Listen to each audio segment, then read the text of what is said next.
नमस्कार, मी श्वेता अंकले. तरुण भारत न्यूज बुलेटिनमध्ये आपल्या सर्वांचे स्वागत. आता पाहूया ठळक घडामोडी. रविवार दिनांक 8 मार्च रोजी बेळगाव शहरातील वडगाव आणि शहापूर परिसरात रंगाची उधळण करत रंगपंचमी उत्साहात साजरी झाली. वडगावमधील पाटील गल्ली, कारभार गल्ली, संभाजीनगर, केशवनगर, येळ्ळूर रोड, आनंदनगर, ओंकार नगर, समृद्धी कॉलनी, वझे गल्ली, विष्णू गल्ली, नाझर कॅम्प, बाजार गल्ली तसेच खासबाग सर्कल, नवी गल्ली आणि गाडेमार्गासह संपूर्ण शहापूर परिसरात लहान मोठ्यांनी डॉल्बीच्या दणदणाटीमध्ये रंगपंचमीचा आनंद लुटला. तरुणांनी विविध वेशभूषा, कार्टून, राक्षस आणि मजेशीर मुखवटे घालून रंगत आणखी वाढवली, तर अनेक ठिकाणी डीजेच्या ठेक्यामध्ये थिरकताना दिसून आले. फवारे, नवरंग आणि आनंदाच्या वातावरणामुळे परिसर रंगीबेरंगी झाला होता, तर काही ठिकाणी 14 जणांच्या खांद्यावरून तिरडीची मिरवणूक काढण्यात येत होती. बेळगाव शहरातील पश्चिम भाग आणि ग्रामीण भागातही नागरिकांनी उत्साहात रंगपंचमी साजरी केली, तर पोलीस गस्त आणि सीसीटीव्हीद्वारे सुरक्षा सुनिश्चित करण्यात आली होती. रंगपंचमीच्या 5व्या दिवशी वडगाव तसेच शहापूर परिसरात उत्साहाचे वातावरण पाहायला मिळाले. नागरिक, युवक आणि व्यापाऱ्यांनी पारंपरिक पद्धतीने रंग उधळत मोठ्या आनंदात सण साजरा केला. शहापूरमधील खडेबाजार मार्गावरील व्यापाऱ्यांनी या उत्सवानिमित्त स्वेच्छेने दुकाने बंद ठेवत सणामध्ये सहभागी होण्याची परंपरा यंदाही कायम ठेवली. त्यामुळे नेहमी गजबजलेला खडे बाजार मार्ग काही काळ शांत दिसून आला असून परिसरात सर्वत्र उत्सवी वातावरण पाहायला मिळाले. रविवारी भरलेल्या खासबाग येथील आठवडी बाजारात यंदा नेहमीपेक्षा कमी गर्दी पाहायला मिळाली. रंगपंचमीच्या निमित्ताने अनेक नागरिक रंगोत्सव साजरा करण्यात व्यस्त असल्याने बाजारात ग्राहकांची वर्दळ लक्षणीयरित्या घटल्याचं दिसून आलं. दर रविवारी वडगाव, शहापूर, टिळकवाडी आदी भागातून नागरिक मोठ्या संख्येने खरेदीसाठी खासबाग आठवडी बाजाराला भेट देतात. मात्र यंदा ग्राहकांची संख्या विरळ असल्याने भाजीपाला, फळे आणि इतर किरकोळ वस्तूंच्या विक्रेत्यांना अपेक्षित व्यापार झाला नसल्याचे व्यापाऱ्यांनी सांगितले. सालाबादप्रमाणे यंदाही रंगपंचमीनिमित्त शहापूरमध्ये पर्यावरणपूरक फुलांची रंगपंचमी उत्साहाने साजरी करण्यात आली. कैलासवासी नारायणराव गुंडोजी जाधव सामाजिक व शैक्षणिक प्रतिष्ठान शहापूर बेळगाव यांच्या वतीने हा उपक्रम गेल्या 8 वर्षांपासून नियमितपणे राबवला जात आहे. रविवार दिनांक 8 मार्च रोजी सकाळी खासबाग येथील डॉक्टर बाबासाहेब आंबेडकर चौक येथे हा कार्यक्रम आयोजित करण्यात आला होता. यावेळी माजी नगरसेवक नेताजी जाधव यांनी या अनोख्या कार्यक्रमाचा उद्देश स्पष्ट करत पर्यावरणपूरक पद्धतीने सण साजरे करण्याचे महत्त्व सांगितले. याप्रसंगी शहापूर पोलीस ठाण्याचे सीपीआय सीमानी, महाराष्ट्र एकीकरण युवा समितीचे अध्यक्ष अंकुश केसरकर, माजी नगरसेवक विजय भोसले, गोपाळ बिरजे, मालोजी अष्टेकर, पीजी घाडी, श्रीधर जाधव, साईराज जाधव यांच्यासह परिसरातील ज्येष्ठ नागरिक, युवक व महिला मोठ्या संख्येने उपस्थित होते. अमेरिका, इस्रायल, इराण संघर्षामुळे जागतिक राजकारण आणि अर्थकारणात मोठे बदल होत आहेत. युद्धामुळे अरब देशातील इंधन उत्पादन मंदावलं असून जागतिक तेल दर पुन्हा वाढीच्या मार्गावर आहेत. मात्र अमेरिकेने रशियाच्या तेल कंपन्यांवरील बंदी भारतावरून उचलल्यामुळे भारतासाठी संधी निर्माण झाली आहे. यामुळे भारत रशियाचे स्वस्त तेल खरेदी करू शकतो. ते शुद्ध करून युरोपसह इतर देशांनाही पुरवठा करू शकेल, ज्यामुळे तेल दर स्थिर राहण्यास मदत होईल आणि देशाला आर्थिक लाभही मिळेल. या परिस्थितीने 2022 सारखी स्थिती पुन्हा निर्माण झाली आहे, परंतु भारतासाठी ही संधी महत्त्वाची ठरू शकते.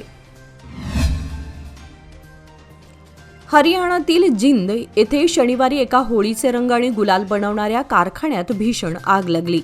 या दुर्घटनेमध्ये 5 महिलांचा दुर्दैवी मृत्यू झाला असून 17 कामगार जखमी झाले आहेत. जखमींमध्ये बहुतेक महिला कामगारांचा समावेश आहे. आग कशी लागली हे अद्याप स्पष्ट झालेलं नाही. माहिती मिळताच जिल्हाधिकारी मोहम्मद इम्रान रजा आणि पोलीस अधीक्षक कुलदीप सिंग हे घटनास्थळी पोहोचून पाहणी केली. घटनास्थळी सफी 2 येथील भाट कॉलनीतील रंग कारखान्यामध्ये असून सकाळी सुमारे 30 कामगार नेहमीप्रमाणे काम करत असताना अचानक आग लागली. कारखान्याचे मुख्य गेट बाहेरून बंद असल्याने कामगार पळून जाऊ शकले नाहीत. अग्निशमन दलाच्या प्रयत्नाने आग तात्काळ आटोक्यात आणली.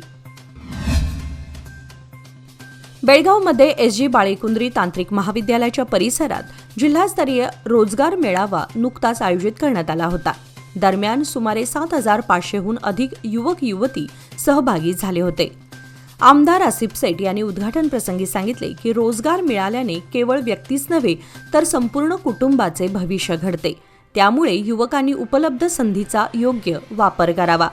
त्यांनी बेळगावमध्ये आयटी पार्क उभारण्याच्या प्रयत्नांबाबतही माहिती दिली, ज्यामुळे अभियांत्रिकीसह विविध शिक्षण पूर्ण केलेल्या विद्यार्थ्यांना स्थानिक पातळीवर प्रतिष्ठित कंपन्यांमध्ये रोजगाराच्या संधी मिळतील. जिल्हा पंचायत सीईओ राहुल शिंदे म्हणाले की ऑनलाईन 8,000 आणि प्रत्यक्ष 2,000हून अधिक उमेदवारांनी नोंदणी केली असून 104 कंपन्या सहभागासाठी तयार झाल्या आहेत, ज्यामुळे युवक युवतींना रोजगार मिळवण्याची उत्तम संधी मिळणार आहे. टिळकवाडी येथील 2 लॉजमधील चोरी प्रकरणांचा छडा टिळकवाडी पोलीस स्थानकाच्या पोलिसांनी लावला आहे. या प्रकरणामध्ये संकेश्वर येथील एका महिलेला अटक करण्यात आली असून तिच्याकडून सुमारे 32,86,000 रुपये किमतीचा मुद्देमाल जप्त करण्यात आला आहे. अटक करण्यात आलेल्या महिलेचे नाव दीपा महालिंग अवटगी, वय 33, मूळ राहणार करिसिद्धेश्वर गल्ली, महालिंगपूर, सध्या SDVS कॉलेज समोर संकेश्वर असे आहे. या गुन्ह्यातील तिचा साथीदार शिवानंद उर्फ विनोद शंकरय्या मठपती हा फरार असून पोलीस त्याचा शोध घेत आहेत. निपाणी महामार्गावरील हालसिद्धनाथ कारखान्यासमोर रविवारी सकाळी सुमारे 6:45च्या सुमारास 2 कारमध्ये भीषण अपघात होऊन 1 जण गंभीर तर 4 जण किरकोळ जखमी झाले. गोवा येथील साईप्रसाद महादेव पवार वय 30 हे कार घेऊन कोल्हापूरकडे जात असताना वाहनावरील ताबा सुटल्याने समोर जाणाऱ्या कारला जोराची धडक बसली. या अपघातात दुसऱ्या कारमधील 4 युवक किरकोळ जखमी झाले असून दोन्ही वाहनांचं मोठं नुकसान झालंय.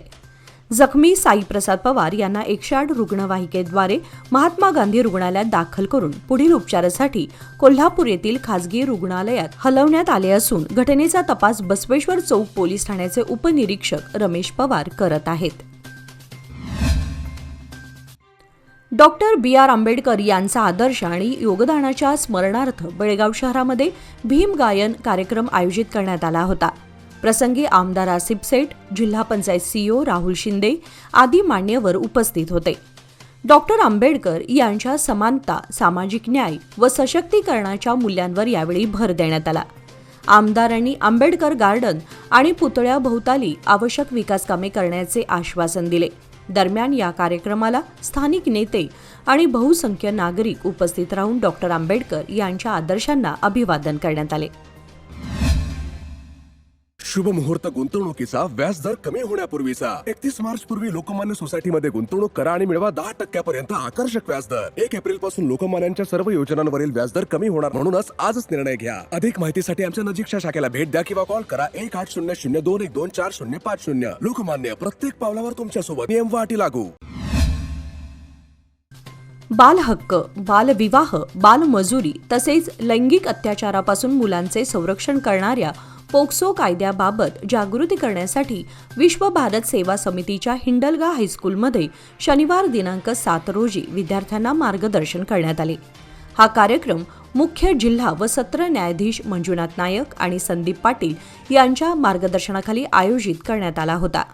कार्यक्रमाच्या अध्यक्षस्थानी मुख्याध्यापिका S.B. हन्नूरकर तर प्राध्यापिका व तालुका नोडल अधिकारी राजश्री नाईक तसेच निवृत्त मुख्याध्यापक प्रकाश बेळगुणकर आदी प्रमुख पाहुणे म्हणून उपस्थित होते. यावेळी पोक्सो कायद्याविषयी माहिती देणारी लघुचित्रफीत प्रदर्शित करून निवृत्त मुख्याध्यापक प्रकाश बेळगुणकर यांनी अत्याचार करणाऱ्या नराधमासाठी कोणत्या कायद्यांतर्गत कोणत्या शिक्षा दिल्या जातात याची माहिती दिली. तसेच विद्यार्थ्यांवर अन्याय झाल्यास 1098 या हेल्पलाईन क्रमांकावर संपर्क साधण्याचे आवाहन राजश्री नाईक यांनी केले. या कार्यक्रमामध्ये सूत्रसंचालन A.B. कोवाडकर तर आभार प्रदर्शन N. शटवाजीचे यांनी मानले.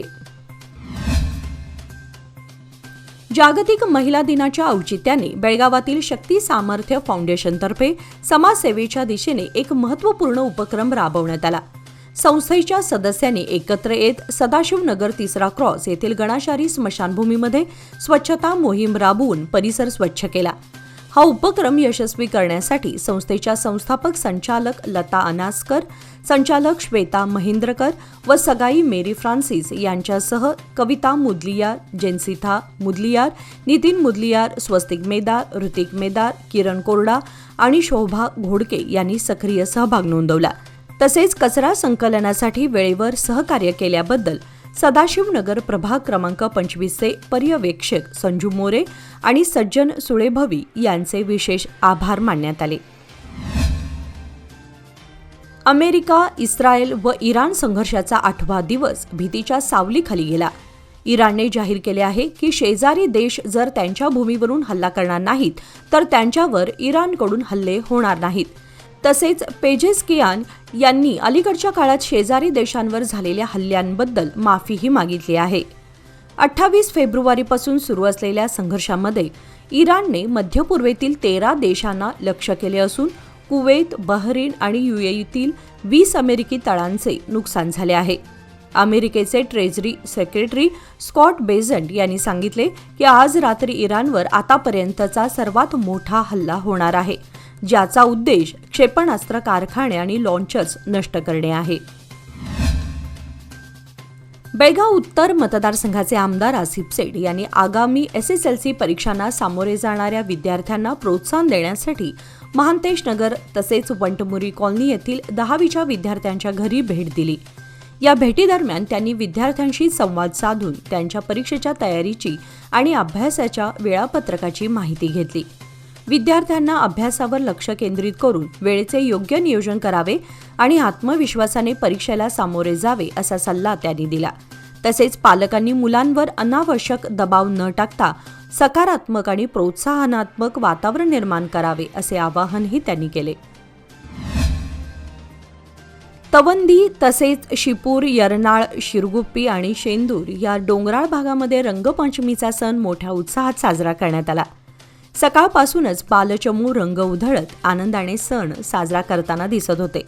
त्यानंतर युवक युवतींनीही रंगोत्सवात सहभागी होत रंगपंचमीचा मनमुराद आनंद लुटला. रविवारी सुट्टीचा दिवस असल्याने अनेक नागरिकांनी एकत्र येत सण साजरा केला असून तवंदी येथे युवक युवती रंगपंचमीचा आनंद लुटताना दिसून आले. बेळगाव उत्तर मतदारसंघाचे आमदार आसिफ सेठ यांनी युवा नेते अमान सेठ यांच्या समवेत रामतीर्थनगर येथील सरकारी शाळेला भेट देत नव्याने बांधण्यात आलेल्या 9 वर्गखोल्यांचे उद्घाटन केले. यावेळी त्यांनी शिक्षक व विद्यार्थ्यांशी संवाद साधत सरकारी शाळांमध्ये दर्जेदार शैक्षणिक सुविधा उपलब्ध करून देणे अत्यंत महत्त्वाचे असल्याचे अधोरेखित केले. त्यानंतर त्यांनी कणबर्गी शाळेमध्ये आयोजित पालक सभेला उपस्थिती लावली, जिथे शिक्षक, पालक आणि शाळा व्यवस्थापनाने विविध विकास कामांबद्दल त्यांचा सत्कार केला. तसेच आसिफ सेठ फाउंडेशनतर्फे परीक्षेत 95% अधिक गुण मिळवणाऱ्या विद्यार्थ्यांसाठी दिल्या जाणाऱ्या शिष्यवृत्ती उपक्रमाचे शिक्षकांनी कौतुक केले. कर्नाटक राज्य प्राथमिक शिक्षक संघ तालुका चिकोडी यांच्या वतीने तालुकाध्यक्ष NG पाटील यांच्या अध्यक्षतेखाली शनिवारी गट शिक्षणाधिकारी प्रभावती पाटील आणि तहसीलदार किरण बेळवी यांना निवेदन सादर करण्यात आले. भारतीय जनगणना 2026-27 अंतर्गत एप्रिल-मे महिन्यात होणाऱ्या घर यादीच्या कामातून BLO म्हणून कार्यरत शिक्षक, गर्भवती शिक्षिका, प्रसूती रजेवरील व स्तनदा माता, दिव्यांग शिक्षक, 55 वर्षांवरील शिक्षक तसेच गंभीर आजार असलेल्या शिक्षकांना सवलत देण्याची मागणी यावेळी करण्यात आली. याशिवाय रजा रोखीकरणासाठी ESS अद्ययावत करणे, सण आगाऊ निधी लवकर मंजूर करणे, यावर्षीचा गुरुस्पंदन कार्यक्रम आयोजित करणे आणि सेवा पुस्तके अद्ययावत करण्याची मागणीही करण्यात आली. यावेळी संघटनेचे जिल्हा उपाध्यक्ष RK कांबळे यांच्यासह विविध शिक्षक संघटनांचे पदाधिकारी आणि अनेक शिक्षक उपस्थित होते. सदलगाव परिसरातील विद्यार्थी, नोकरदार, व्यापारी आणि प्रवाशांच्या गैरसोयी दूर करण्यासाठी तसेच दळणवळण सुलभ करण्यासाठी सदलगाव शहरातून नवीन बस सेवा सुरू करण्यात आली आहे. आमदार गणेश हुक्केरी आणि समाजसेवक पिरगोंडा पाटील यांच्या प्रयत्नातून आणि परिवहन विभागाच्या सहकार्याने या बस फेऱ्या सुरू झाल्या आहेत. सदलगाव बेळगावसाठी दररोज 2 बस फेऱ्या असून पहिली बस सकाळी 8:15 वाजता तर दुसरी बस दुपारी 1:30 वाजता सुटेल. ही बस एकसंबा, चिकोडी, हुक्केरी आणि हत्तरगी मार्गे बेळगावला पोहोचेल. तसेच सदलगा, बागलकोट आणि सदलगा इचलकरंजीसाठीही नूतन बस सेवा उपलब्ध करून देण्यात आल्या असून सर्व स्तरातून या निर्णयाचे स्वागत केले जात आहे. याचबरोबर आजचे बातमीपत्र इथेच संपले. अधिक माहिती आणि ताज्या घडामोडींसाठी पाहत रहा तरुण भारत न्यूज चॅनल. तसेच आमच्या चॅनलला लाईक, शेअर आणि सबस्क्राईब करायला विसरू नका. आणि विश्वासार्ह बातम्यांसाठी दररोज वाचा दैनिक तरुण भारत. धन्यवाद.